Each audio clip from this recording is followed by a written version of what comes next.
그러면 창세기 2장 18절에서 24절 마지막 절은 합독을 하겠습니다. 여호와 하나님이 가라사대 사람의 독주하는 것이 좋지 못하니 내가 그를 위하여 돕는 배필을 지으리라 하시니라. 여호와 하나님이 흙으로 각종 들짐승과 공중의 각종 새를 지으시고 아담이 어떻게 이름을 짓나 보시려고 그것들을 그에게로 이끌어 이르시니 아담이 각 생물을 일컫는 바가 곧 그 이름이라. 아담이 모든 육축과 공중의 새와 들의 모든 짐승에게 이름을 주니라. 아담이 돕는 배필이 없으므로 여호와 하나님이 아담을 깊이 잠들게 하시니 잠들매 그가 그 갈빗대 하나를 취하고 살로 대신 채우시고 여호와 하나님이 아담에게서 취하신 그 갈빗대로 여자를 만드시고 그를 아담에게로 이끌어 오시니 아담이 가로되 이는 내 뼈 중에 뼈요 살 중에 살이라. 이것을 남자에게서 취하였은즉 여자라 칭하리라 하니라. 다 같이 이러므로 이러므로 남자가 남자가 부모를 떠나 떠나 그 아내와 연합하여 둘이 한 몸을 이루리로다. 예, 오늘은 우리 성기호 목사님께서 가정과 가족, Home and Family라는 제목으로 말씀을 전할 때에 다 큰 은혜 받으시기 바랍니다. 5월을 가정의 달이라고 그러죠. 어린이 주일, 어머니 주일, 부모님 주일, 부부의 날, 스승의 날, 이런 그 많은 행사들이 5월에 있습니다.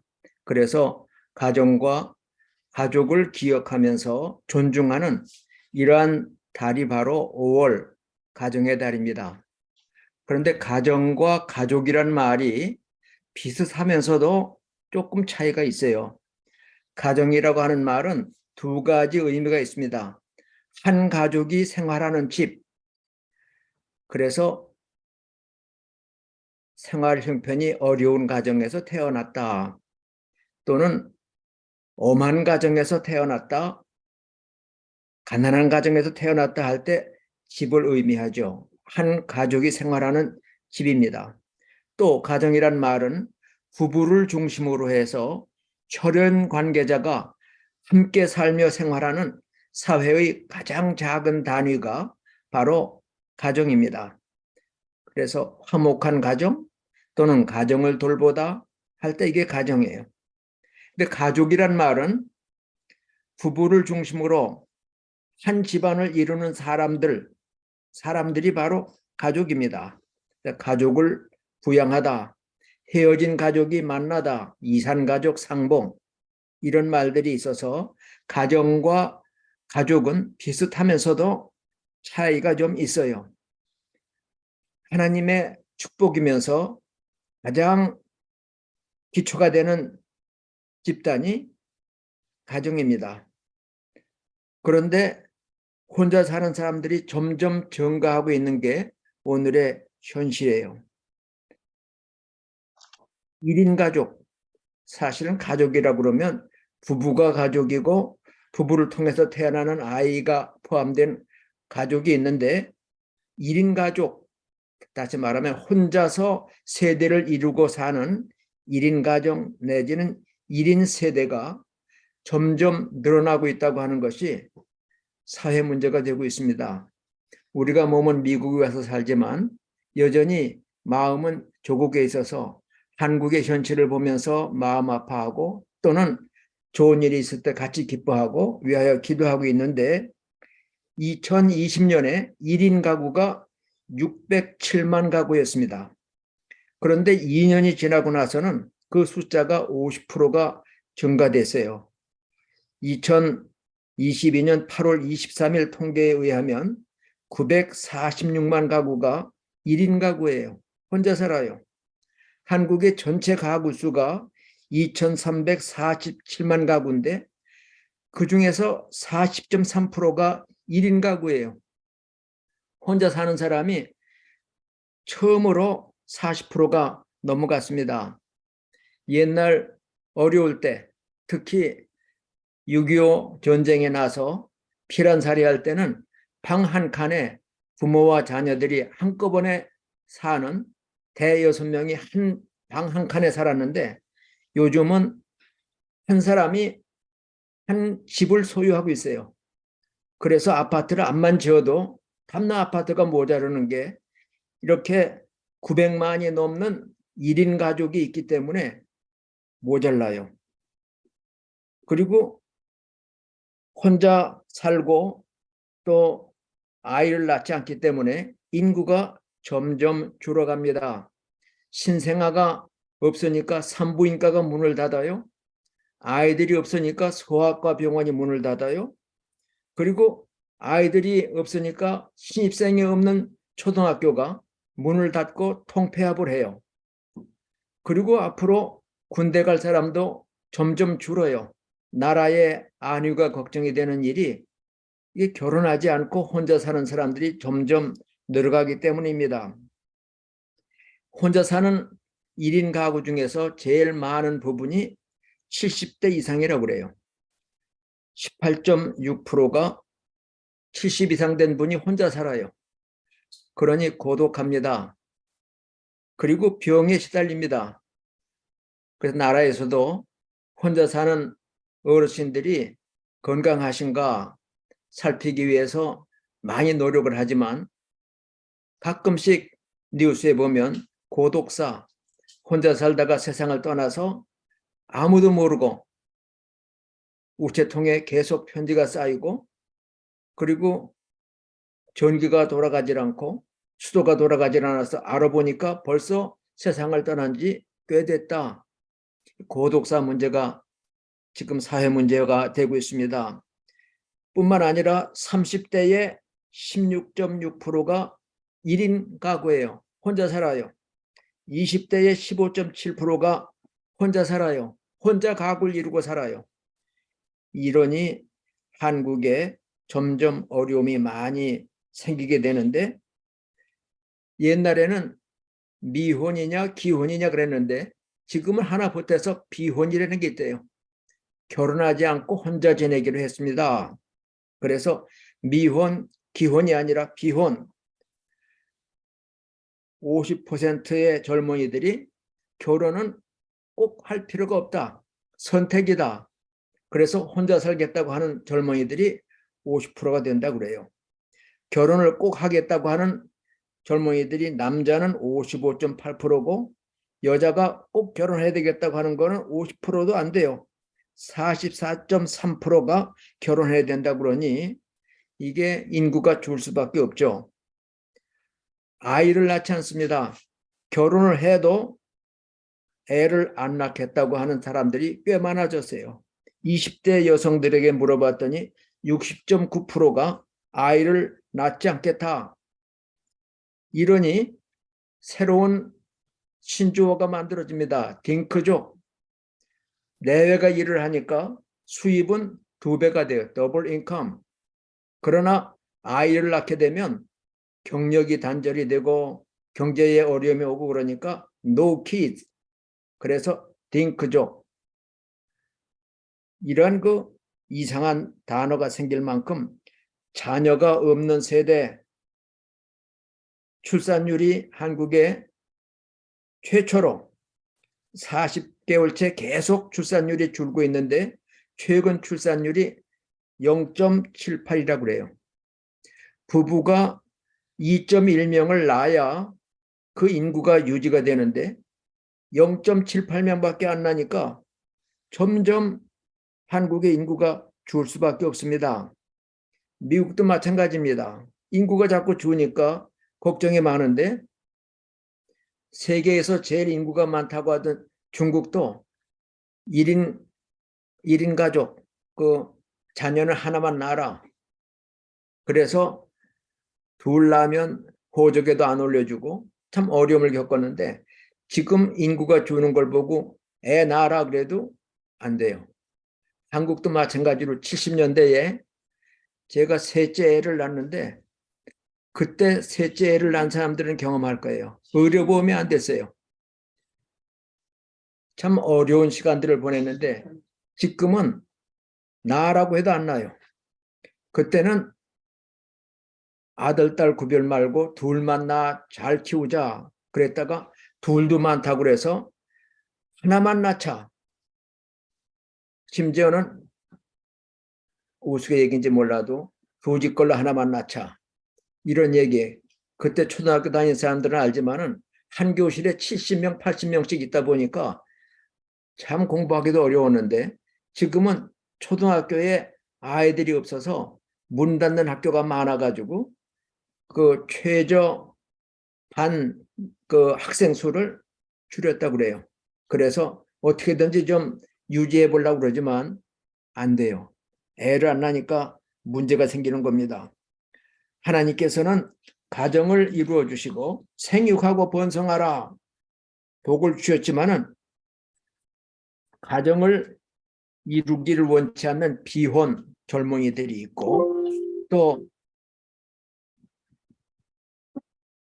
가족을 낳지 않는 이런 그 비혼 가족 또는 그 자녀를 안 낳는 가정 때문에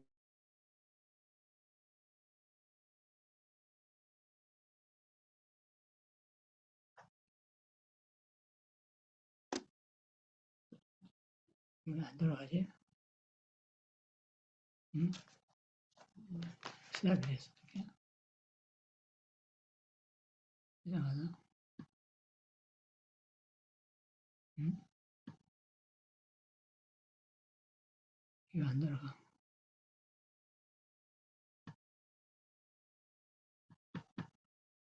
응? 꺼봐요 한번 그걸. 이상하네.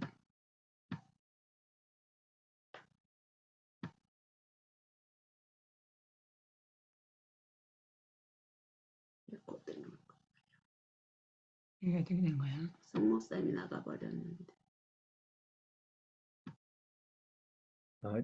전원이 꺼지는 바람에 미안합니다. 아, 그랬구나. 목사님 이제 아이를 안 낳으니까 가정에 이모, 고모, 삼촌 이렇게 부를 사람이 없어요. 그러니까 요새 누굴 보고 이모라고 그러나 하면 식당에서 일하는 여자들을 이모라고 불러요. 아버지의 친구들을 삼촌이라고 불러요. 앞으로 이제 이모란 말, 삼촌이란 말도 그 새로운 정의가 생길지 모르겠습니다. 이런 걸 보고 한국에서 새로 생긴 말이 우프다 그래요. 웃기고 슬프다. 이게 가족 관계가 점점 제자리를 찾아가지 못하고 있는데 부부를 통해서 하나님은 자녀를 주십니다. 부부 관계가 어떻게 보면 그냥 남남이 만나는 것 같지만 오늘 본문 말씀에 보니까 그렇지 않았어요. 창세기 2장 18절에 보면 아담이 혼자 사는 것이 좋지 않다. 독처하는 것이 좋지 않다. 20절에 가보니까 아담에게 돕는 배필이 없었다. 그러므로 하나님이 말씀하시기를 내가 아담을 위하여 돕는 배필을 지으리라 말씀하시면서 그 하와를 지어주셨는데 그 지어주시는 장면이 오늘 본문에 나옵니다. 아담을 깊이 잠들게 하시고 갈빗대 하나를 뽑아 그 자리는 살로 채우신 다음에 이 갈빗대로 여자를 창조해 주셨어요. 그래서 아담이 자기 갈빗대에서 만들어진 하와를 봤을 때 이는 내 살 중에 살이요 내 뼈 중에 뼈라 하면서 아주 기뻐했습니다. 그러니까 아담과 하와는 사실은 한 몸이에요. 그래서 오늘 본문 말씀 24절에서도 남자가 부모를 떠나 아내와 연합하여 둘이 한 몸을 이루라. 예수님이 말씀하신 마태복음 19장 6절에서도 이제는 둘이 아니요 한 몸이라. 부부는 전혀 먼 남이 아니라 한 몸이라는 얘기입니다. 그래서 부모와 자식 간의 촌수가 일촌이라고 하는데 부부는 한 몸이기 때문에 촌수가 없어요. 영촌이에요. 무촌이에요. 이렇게 이루어진 가정을 통해서 하나님께서는 창세기 1장 28절에서 생육하고 번성하여 땅에 충만하라. 자녀는 합법적으로 결혼한 부부를 통해서 태어나야 복을 받습니다. 결혼하지 않은 채에 애가 생기면 불행해요. 아이도 불행하고 그 엄마도 불행하고 아버지도 그렇고. 그래서 갖다 버리는 경우도 있고 또는 입양을 보내는 경우도 있고 참 여러 가지로 괴로운 일들이 많이 생기는데, 이제 부부의 개념에 대해서 성경은 한 남자와 한 여자가 결합하는 것이라고 얘기를 했습니다. 다시 말하면 한 쌍의 남녀가 결혼을 하는 것이 바로 부부인데, 미국에서는 오바마 대통령 때 헌법에 기록된 부부의 정의를 바꿔버렸어요. 한 남자 한 여자가 가정을 이루는 게 아니라 두 사람이 가정을 이룬다. 남자끼리도 되고 여자끼리도 되고. 그래서 LG, 레스비언, 게이, 이것도 가정으로 인정하는 게 오바마가 사인한 차별금지법입니다. 뿐만 아니라 성소수자라고 해서 트랜스젠더, 성전환한 사람 또는 양성애, 바이섹슈얼, 그래서 LGBT, 이 성소수자라고 해서 이거를 존중해주자. 이게 미국에서 발의해서 세계적으로 유엔이 권고합니다. 유엔 인권위원회에서 한국에도 압력을 가해요. 한국에서도 차별금지법을 만들라. 이게 이름은 참 좋은데 민주당, 미국에서도 민주당 때 이 일을 했고 한국에서도 민주당에서 자꾸만 이 법을 국회에 올립니다.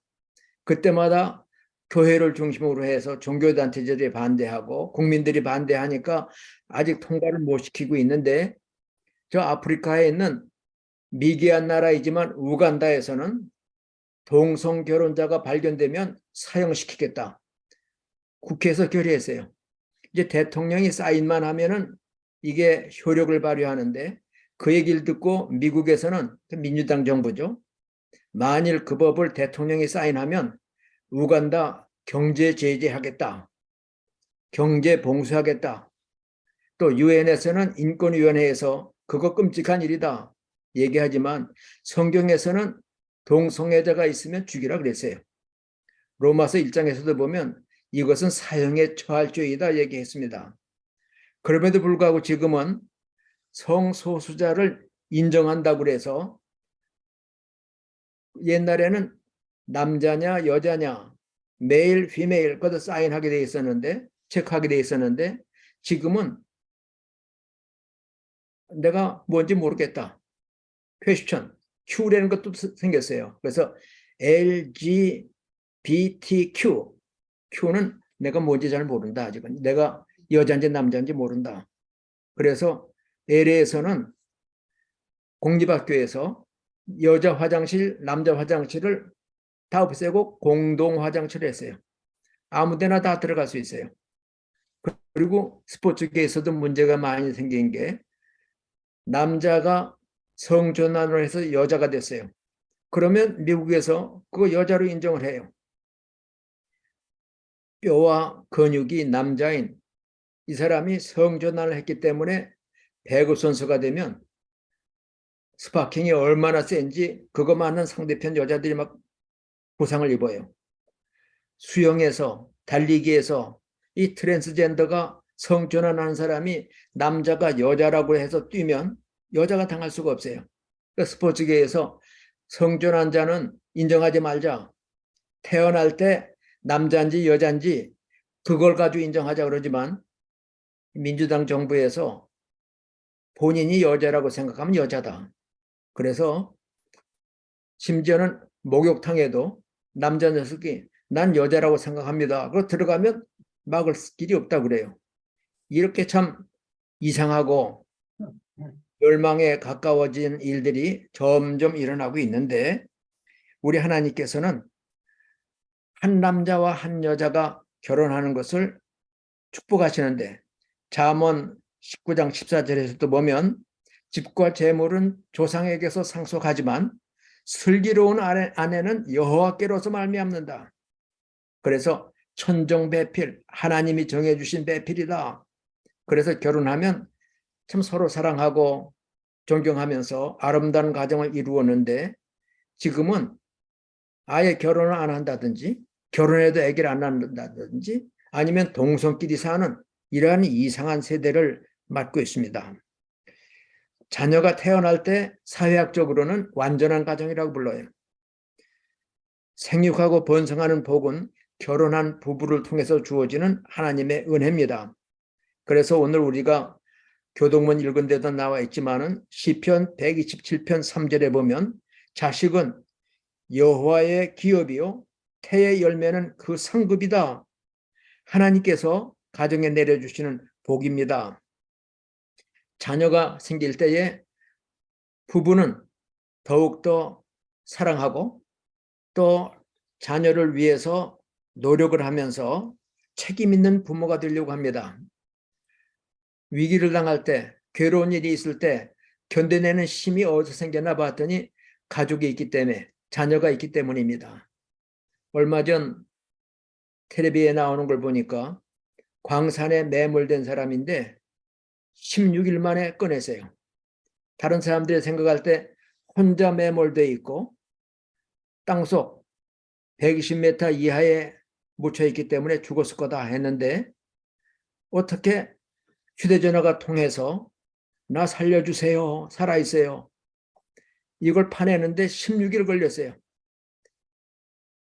쇠약해졌지만 정신은 또렷했고 어떻게 견뎠습니까? 그랬더니 아이들 생각해서 내가 살아야지. 자녀들이 있기 때문에 책임 있는 부모가 되어서 괴로운 시간, 역경을 극복할 수 있는 또 요인이 되기도 합니다. 이제 성경적으로 결혼은 하나님께서 창설하신 가장 고귀한 기초가 되는 단체입니다. 그러므로 우리 가정을 이루어야 되는데 요새 젊은이들이 너무 똑똑해서 100%의 배우자를 구하려고 그래요. 그러니까 그런 사람을 찾을 길이 없습니다. 성경에 보면 둘이 합하여 하나가 되라. 다시 말하면 50%, 50%가 합해질 때 100%가 되는데 2분의 1, 2분의 1이 더해질 때 1이 되는 건데 아니에요. 나는 적어도 80점 되는 사람을 얻어야 되겠어요. 아니 100%가 된 사람을 얻어야 되겠어요. 하니까 너무 똑똑해서 자기에게 맞는 상대를 구하지 못하고 혼자 지내는 사람들이 생기는데 성경에서는 부모를 떠나 안 떠나는 게 요즘이에요. 그래서 캥거루족이라는 말도 생긴 것 같습니다. 캥거루가 커도 부모의 아기 주머니에서 나오지 않고 거기 머물라고 하는 것처럼 나이가 됐는데도 부모 안 떠나고 부모 밑에 살려고 하는 캥거루족 또는 고슴도치족이라는 말도 생겼대요. 이게 장성하면 독립해야 되는데 계속 같이 사니까 피차에 고난을 줘요. 고통을 주는 고슴도치족. 이런 자녀가 아니라 떠나서 부모를 떠나서 그 아내와 합하여 둘이 한 몸을 이루라 하셨으니까 하나님께서 창설하신 가정을 존귀히 여기고 또 상대방을 나보다 존귀하게 여기면서 아름다운 가정을 이룰 때 하나님께서 여기에 복을 내려주십니다. 에베소서 5장에 보면 아내에게 하시는 말씀은 자기 남편에게 복종하기를 주께 하듯 하라. 가정 화평의 비결입니다. 아내는 남편에게 복종하고 남편이 결정하는 바를 따를 것이고 남편에 대해서는 예수님께서 그 교회를 사랑하시고 그 교회를 위하여 자신을 주신 같이 아내를 사랑하라. 예수님이 자신을 주셨다고 하는 것은 죽기까지 사랑하셨다는 얘기입니다. 남편이 아내를 사랑하고 가정을 지키기 위해서 목숨까지도 아끼지 않는 것. 이러한 삶이 바로 기독교적인 삶입니다. 옛날 대천덕 신부의 강연을 한번 들어봤는데 그분이 그런 얘기를 해요. 강도가 나를 죽이려고 하면 내가 대항하지 않고 죽겠습니다. 그러나 강도가 내 아내나 내 자식을 죽이려고 한다면 내가 강도를 죽입니다. 내가 가정을 지킬 의무가 있는 가장이기 때문입니다.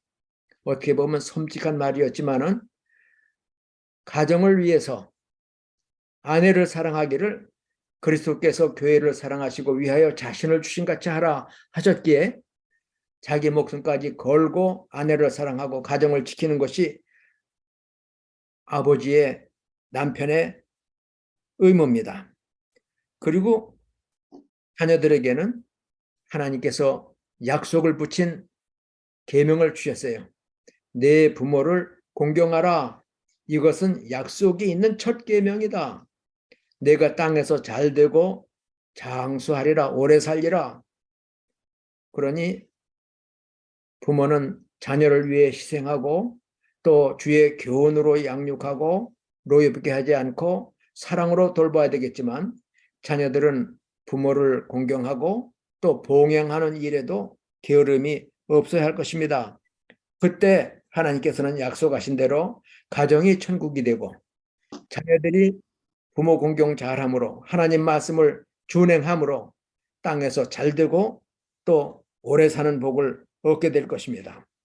이제 우리 자녀들 주변에 있는 분들을 하나님의 말씀으로 잘 인도해서 아름다운 가정을 이루게 하고 적어도 3명 이상의 자녀를 낳아서 행복한 가정, 하나님께서는 부모를 떠나 가정을 이루고 생육하고 번성하라 하셨기에 이제 떠나는 고슴도치가 아니라 캥거루가 아니라 또 그 딩크족이 아니라 떠나는 옛날 이스라엘 백성들이 떠나지 않다가 하나님의 화를 받은 일이 창세기 11장에 나옵니다. 하나님께서는 창세기 1장에서 생육하고 번성하여 땅에 충만하라 하셨는데 떠나지 않고 우리가 바벨탑을 쌓자, 여기서 흩어지지 말자. 하나님께서는 흩어지기 위해서 말을 혼잡하게 하시고 흩어졌어요. 가족도 땅에 충만하도록 자녀를 생산하고 이제 흩어져 살아야 됩니다.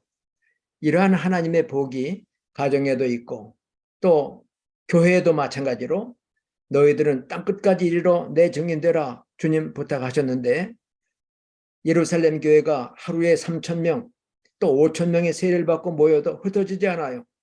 하나님께서는 특별한 방법을 통해 흩어지는데 스데반의 죽음을 통해서 교회에 대한 박해를 통해서 교회를 흩으셨습니다.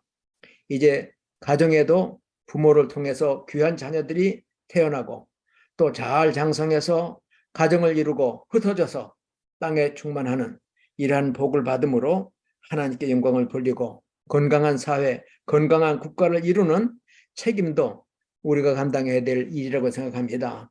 책임 있는 부모, 복된 가정, 복된 가족이 가정의 달에 왜 중요한지를 깨닫고 자녀들 옛날에는 어린이날을 꽃주일이라고 불러서 꽃주일, 꽃과 같다고 그래서 청년은 열매와 같고 노년은 아름다운 황혼 같은데 어린아이들 꽃 같은 아이들이기 때문에 꽃주일이라고 해서 지금은 어린이주일이라고 부르지만 꽃을 선물해주고 그랬어요. 하도 아이들 안 낳다 보니까 요즘 아이들 보면 얼마나 귀여운지 몰라요. 이제 우리는 가정의 존귀함 또 어린아이들 꽃 같은 아이들 하나님이 주신 선물인데 내 가정의 자녀들뿐만 아니라 이웃의 아이들까지도 축복하면서 그 사랑으로 돌보면서 하나님의 교회가 날마다 참 새로운 인물들로 충만해지고 사회가 국가가 건강한 가정을 기초로 발전해 나갈 수 있도록 우리 기도하고 또 잘 성경 말씀을 따라 가르칠 수 있기를 바랍니다. 우리의 가정의 자녀에게 하나님의 축복이 함께 하시기를 축원하면서 잠깐 기도합니다. 고마우신 아버지 하나님, 하나님께서 지어주신 거룩한 단체인데 요즘은 이 가정이 멸시를 당합니다. 동성이 결혼하고 결혼을 하지 않고 결혼을 해도 자녀를 낳지 않는 이러한 일들이 하나님의 계명에 위반되는 것을 깨닫게 하시고 가정의 존귀함을 알아서 아름다운 가정을 이루게 하시고 남편과 아내가 그 책임을 다하며 귀한 자녀들을 생산해서 하나님의 명령을 순행하며 땅에 충만하는 은혜를 받아 누리게 도와 주옵소서. 아멘. 예수님의 이름으로 감사 기도하옵나이다. 아멘. 예, 감사합니다.